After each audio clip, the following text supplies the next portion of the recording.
Hello again.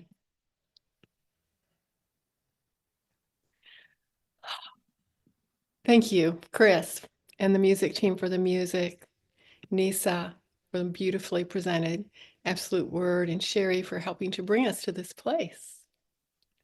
For this is Hosanna Sunday, Palm Sunday. For today we are arriving in Jerusalem, Jerusalem being a symbol of love and peace. So to go to Jerusalem is to arrive at an inner peace in our minds, our hearts, and in our entire being, so that we can live and express love, the love that we were created in, and the love that we were created to express. So, what a joyous cause for celebration to arrive at this inner peace. Hosanna, Hosanna in the highest. For this is more than a lesson. This is more than a Sunday sermon or a waving of palms.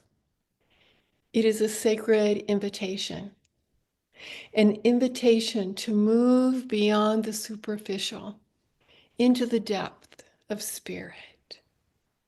And at Unity of the Keys, everything we do, the stretch and meditation with Lori on Wednesday, the musical bingo, the blessing of the animals, as well as the Sunday services and everything else. These are all sacred invitations to turn within, to feel the essence of who we are. So today is about Hosanna, and Hosanna means to praise, to be praised. It means joy, adoration, to be held in the highest esteem, to be held in the highest regard. And it's a great word. It's reserved usually for once a year, for Hosanna Sunday, for today. It's one of the many reasons that I love Hosanna Palm Sunday. For Hosanna carries such an incredible energy. Now, we love the word namaste. It has its place, absolutely, with grace and with calm. And we experienced that this morning already. Namaste, the divine within me, recognizes, beholds, and honors the divine within you. Hosanna says, I adore you. I absolutely adore you. Now, when you arrived this morning, and you walk through the Peace Garden, some of our prayer chaplains and members and children were greeting you with palms and with hosannas, honoring you, praising you, holding you in the highest regard. They were telling you that they absolutely adore you. Now contemplate that for a moment. And if you're not here in physical form on the grounds this morning, imagine for a moment being greeted in that way. So, how did that feel? This is a question for you to reflect upon. Did you feel at first a bit put on the spot? You hadn't expected a greeting like that. It may have caught you off guard. You might have felt a bit self-conscious about it for a moment, maybe even embarrassed. Or because you remembered it was Palm Sunday and you've anticipated our hosannas before, you were looking forward to this greeting. I can't wait to get to Unity and feel adored this morning, knowing that we created this Palm Sunday experience for your arrival. That is truly my vision for every Sunday and for every event and experience with this beloved community. That when you gather, you absolutely feel cherished and adored. You feel seen and included, welcome and loved. So for Palm Sunday, let's do a little experiment. Let's look at our palms. Look at our palms and ignore the urge to read your lifelines right now. Simply look at your palms. They are remarkable, aren't they? Look at the lines and the patterns. Rub your fingers across your palm and then your other palm. Feel the texture. in the soft places, perhaps the calluses. Maybe there's a scar or two. These are your palms. Think of all the hands that these palms have held. Tiny ones, children's hands, adults' ones, walking hand in hand. In many cultures, that's an acceptable expression of friendship. Think of all the shoulders and arms these palms have felt when you're hugging another, beginning as we were children up until today. All those arms and shoulders that we have held. And our palms, our hands touching our own arms as we hug ourselves. Do that with me now. Feel that. Our palms just pulling in. And in giving, we use our hands. And our hands outreached to give and to receive. And then there's handshakes, palm to palm. Praise with palms together. That's kind of our touchstone, remembering to take time to set aside a space, commit to daily prayer and meditation. We use our palms together to represent an intimate God and a sense of peace. And we use our palms together in honoring with Namaste. We also praise with our palms facing out to honor others. We do that whenever we see our unity blessing to someone, to appreciate and value them, to behold the divine. We rub our hands together, we feel that energy and the heat within our palms, and then we face our palms outward towards them. So let's do this morning. This has become an annual ritual. Divide the room in half. And those of you that are in the middle, you decide who's on the left and who's on the right. And if there's a few rows back, you might have to turn around to look at one another. Now on the right side, take a deep grounding breath. Now say to the left, with your hands together, Namaste. Namaste. And the left side, accept that blessing. Breathe it in. And now the left side, let's take a deep grounding breath and say to the right, together, Namaste. And now let the right side accept that blessing and breathe it in. And now everybody breathe. It felt nice, didn't it? It was peaceful. It was honoring, calming. Namaste is such a sweet energy. And allow yourself to really feel that now. Okay, now the right side. Get ready. Rub those hands together. Feel the heat building. And you are going to say to the left with your voice and with your palms facing them, Hosanna, Hosanna in the highest. Okay, let's do that. Hosanna, Hosanna in the highest. And the left side receive that. Okay, you know what's coming. And left side, rub those hands together, building the heat, facing the right. Hosanna, Hosanna in the highest. And then receive. Did you feel that shift in the energy?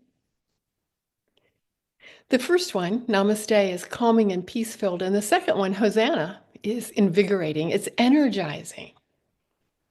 I describe it as Namaste makes my insides smile. My divinity is being recognized and honored. And Hosanna causes the smile to really reach my face, for I'm being adored. My entire being is being adored. Hosanna, Hosanna in the highest. Now today is called Palm Sunday, for this was the day that the man that we know as Jesus rode into Jerusalem for Passover and was met by crowds who were overjoyed, who were jubilant, placing branches and palms over the muddy road, for people had been arriving for days. And the roads had become muddy with the wheels and the footsteps and the donkeys.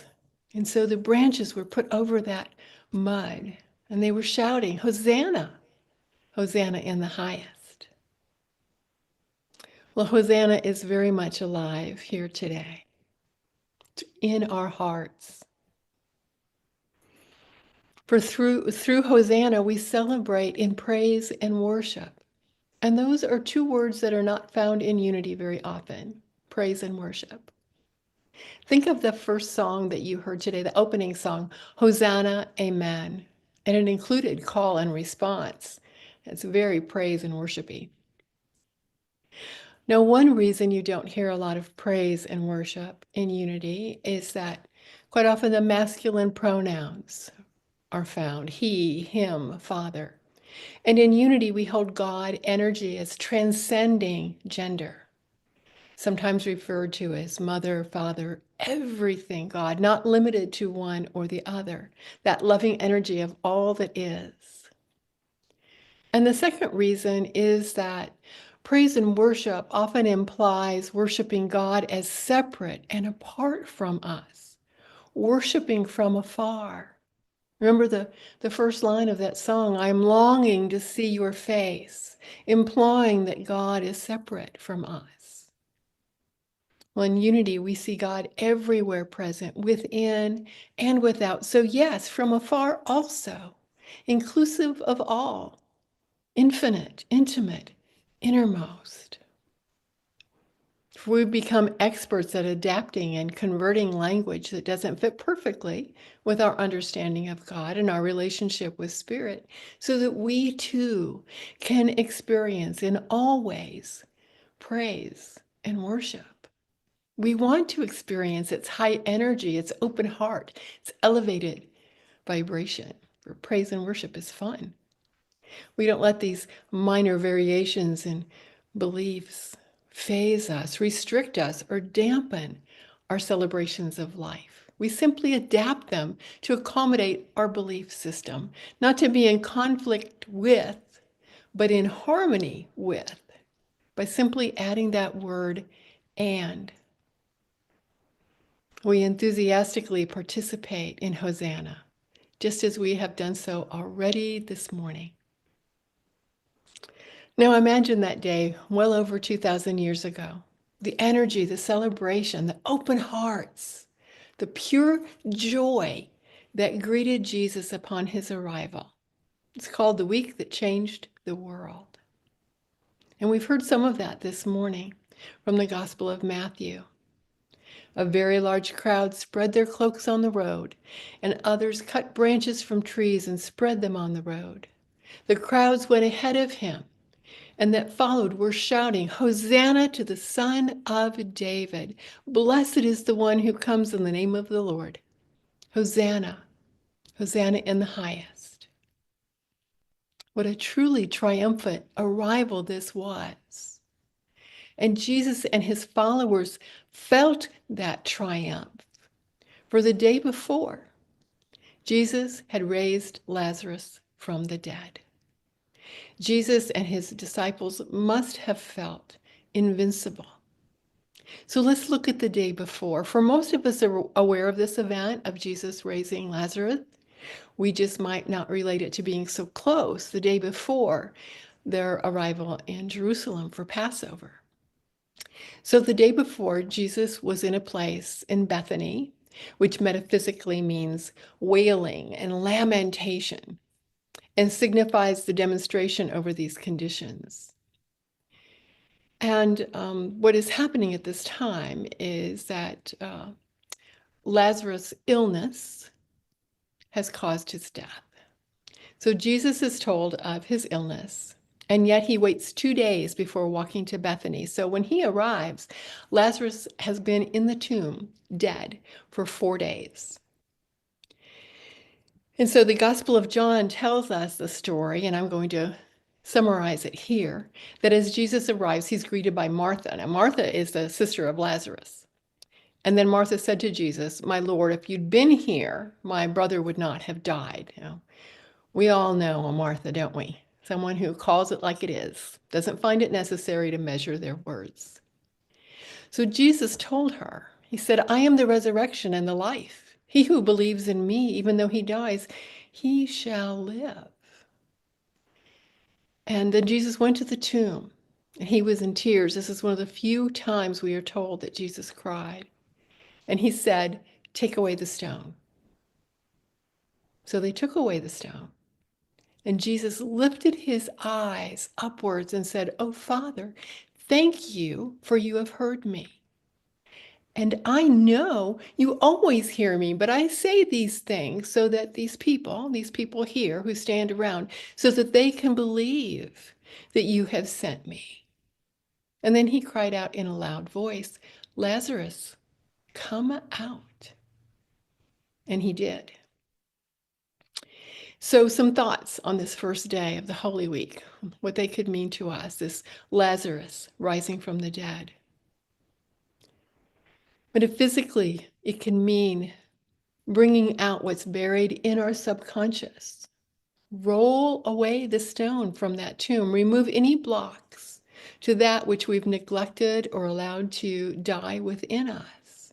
Some quality or activity we were not allowing to be manifest in the material world. We each have something asleep in our consciousness. We can see it as being trapped in the tomb of our body. We have something in our lives in which we can relate, some idea asleep in our subconscious. For we've all had ideas and concepts and potential plans, and the busyness of life gets in the way. And there's some aspect of our lives we think we no longer have time for. It's just not a priority. Something that gave us great joy. Something that awoke our spirit and allowed us to truly express fun and joy and love, pure love, singing, painting, sketching, playing an instrument, putting your feet in the sand, your hands in the dirt, your face to the sun, creating something. We are all being called to arise to our joy, whatever that joy might be for you. For you are adored just as you are right now, today, adored. And accepting that adoration, this sacred invitation, embracing it as your absolute birthright, knowing that you deserve to live your life fully, whatever that looks like for you, fully and uniquely yours, not shrinking back ever from your glorious life, your most glorious self. Let us, each one, enter this Holy Week, considering that which might have been lost to us, that we are willing to awaken. For you are God's beloved children with whom God is well pleased. Hosanna, I adore you. And so it is. And we take this time now to allow ourselves to continue to remain in the space of our hearts and the space of possibilities, as we will be gifted with music, with song to lead us into meditation.